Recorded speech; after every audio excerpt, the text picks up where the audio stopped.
Alright, good day ladies and gentlemen, good day Emma.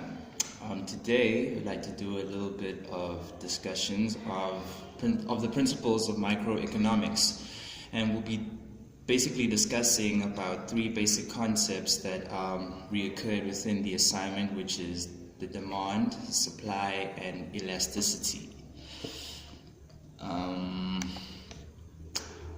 Firstly, let's start with the demand. What is a demand? Well, a demand may differ from a need or want or a desire. In order for basically a product to become a demand, consumers and basic clients and purchasers would need to have the means of purchasing said product or service.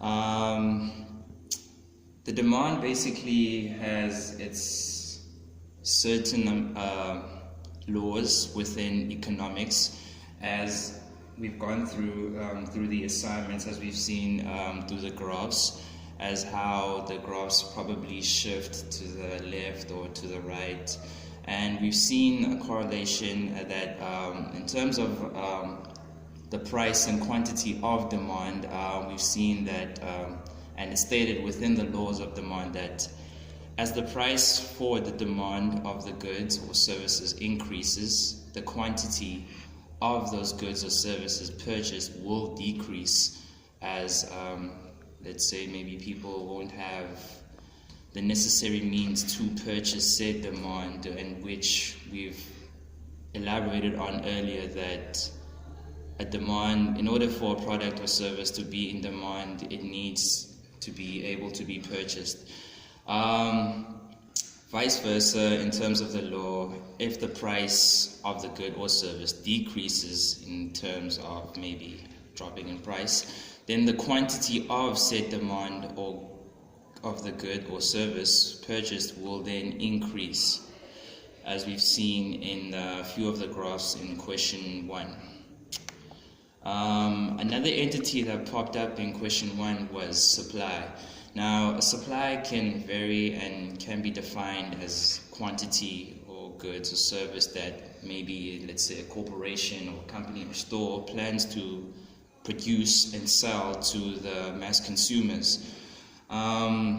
It's a flow concept basically, can be defined by numbers, graphs, maybe demand. Same applies for the supply, only its laws are much different, as we've seen in terms of how the graphs shift in question 1. For supply, instead of the quantity decreasing when the price gets higher, the price is only, the quantity of the price of the goods or service supplied only get higher as the price gets higher, whereas when the price gets lower, the quantity of said good will decrease as well. Moving on to our next topic, we'll be discussing elasticity, which was covered basically in question 2. What is elasticity? Elasticity is basically the responsiveness or sensitivity of a good or service, which basically measures how well a product or service does in the market. It's measured by the percentage change in a dependent variable if the relevant variable is independent in terms of changes.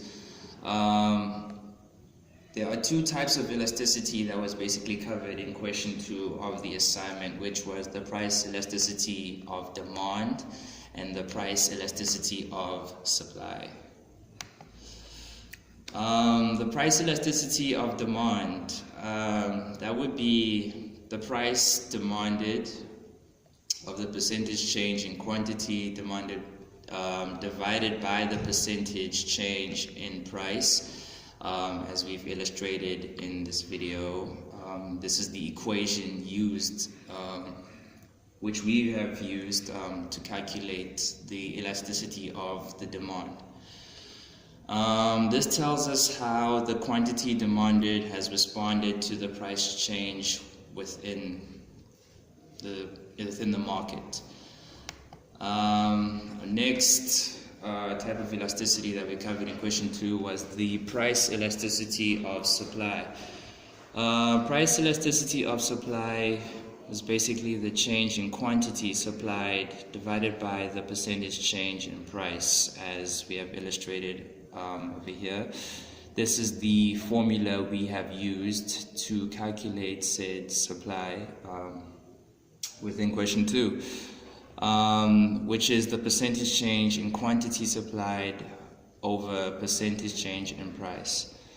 Like the price elasticity of demand, this tells us exactly how the quantity supplied responds to a change in price within the market.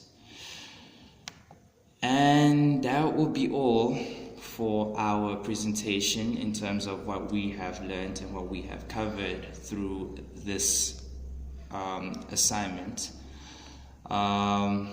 Thank you on behalf of my group and I, as you'll see in the credits. That's all.